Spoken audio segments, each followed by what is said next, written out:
মানে পেটের ভিতর গ্যাস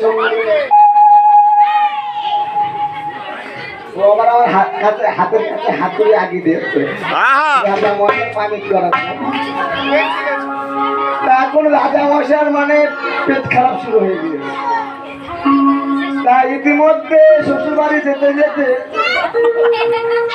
মানুষ তো কাজটা কত বড়, শ্বশুর শাশুড়ি শালি সারা কি কারোর সাথে কোনো কথা নেই। নতুন শালি সে কবে দেখা, তারপরে আর দেখা সাক্ষাৎ নেই, যোগাযোগ নেই।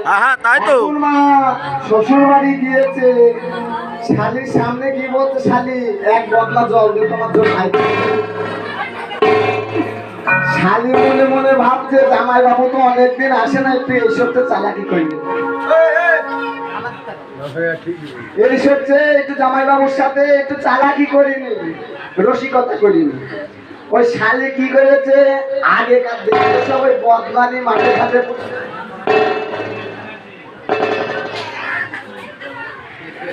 আর এখন মানে এখন কি কাকা বাবু মানে পায়খানা হয়ে গেল ঘরে ঘরে। তা কবে কাছে বদনা সামসেটা তুলে রেখিস মা, জং ধরে নিচের দিক ফুটো হয়ে গেছে। এখন শাড়ি জল বদলাই ওই জামাই কি করে পায়খানা টায়খানা করে জল খরচ করবে, কি জল সব শেষ। আর জলে কি করবে কোন রকম মানে মুচি টুচি উঠে শেষ, জল পাইনি করবে। তখন শালি মনে মনে কথা আমি কি করতে বা ফুটু বদনায় জল দিলাম, আমার ঘর দৌড়ে এক করে দিল। পরের দিন শালির কাছে আবার বলি যে একটু জল দিয়ে দিলি। শালি মনে মনে ভাবছিলাম মেলতের দল, কালকে ফেলেও জল দিইনি, আজকে আর ওই চালাকি করবো না। পরের দিন ভালো বদনায় জল দিস বুঝলে।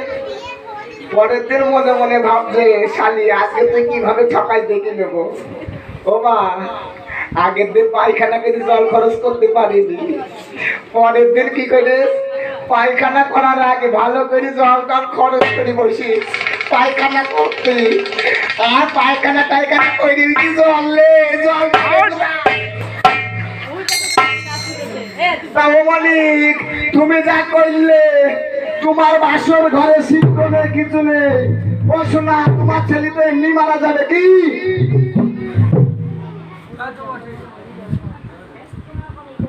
এবার মামনসা কি করলেন,